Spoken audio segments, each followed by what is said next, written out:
Hello guys, കുറേ ദിവസങ്ങൾക്ക് ശേഷം എൻ്റെ വീഡിയോയിലേക്ക് വീണ്ടും സ്വാഗതം. ഇനി മുതൽ ഞാൻ വീഡിയോ ഇടാൻ ശ്രമിക്കാമെന്നല്ല, എല്ലാ വീഡിയോ എടുത്ത് വെച്ചേക്കുന്നത്, എഡിറ്റ് ചെയ്യാൻ മടി അത് തന്നെ. അങ്ങനെ രാവിലെ എണീച്ച് ദോശ ചുട്ടു, ഗോതമ്പ് ദോശയും ചമ്മന്തി. അങ്ങനെ ഗോതമ്പ് ദോശയും ചമ്മന്തി നിന്നിട്ട് എന്ത് ചെയ്യണമെന്ന് ആലോചിച്ചുകൊണ്ടിരുന്നു. അപ്പോഴാണ് എൻ്റെ 2 നിക്കർ കാണാനില്ലെന്ന് മനസ്സിലായത്.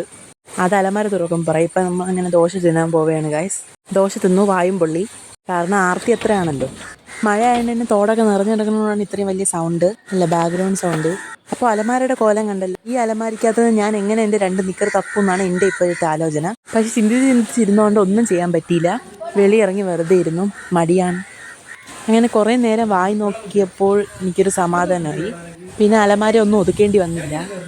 നല്ല മഴയുണ്ട്, തോടൊക്കെ നിറഞ്ഞു കിടക്കുകയാണ്. അതാണ് ബാക്ക്ഗ്രൗണ്ട് സൗണ്ട്. അത് നിങ്ങൾ കാര്യമാക്കണ്ട. അങ്ങനെ കുളിച്ചു. അലമാരയൊന്നും ഇതുവരെ ഒതുക്കിയിട്ടില്ല. അങ്ങനെ ഒരു 8:45 ആയി. അപ്പോഴത്തേക്കും പിറകിൽ കൂടെ ഒരു സൗണ്ട് കേട്ടു. നമ്മുടെ കപ്പയ്ക്ക മരം ഒടിഞ്ഞു വീണതാണ്, വേറൊന്നുമല്ല. വെളിയിറങ്ങാൻ പോലും വയ്യാത്തതുകൊണ്ട് ഞാൻ ജനലിൻ്റെ അവിടെ നിന്നാണ് വീഡിയോ എടുത്തത്. കാരണം മഴ, ഇടിമിന്നലും ഉണ്ട്. ഇടിമിന്നലും അടിച്ചാൽ അങ്ങനെ കുറച്ച് തുണി മടക്കാനുണ്ടായിരുന്നു. അലമാര ഒതുക്കാതെ തന്നെ ഞാൻ തുണി മടക്കിയിട്ട് അലമാര കുത്തിത്തിരിവ് വെച്ചു. പിന്നെ തുണി മടക്കുമ്പോൾ ബോറടിക്കാതിരിക്കാൻ ഒരു കണ്ട മൂവി എക്സ്പ്ലനേഷൻ തന്നെ പിന്നെയും കണ്ടുകൊണ്ടിരുന്നു. അപ്പോൾ ഒടുക്കത്തെ ലാഗും. മഴയല്ലേ. ഇപ്പോൾ വീഡിയോ ഇഷ്ടപ്പെട്ട ലൈക്ക് ചെയ്യുക. Bye bye.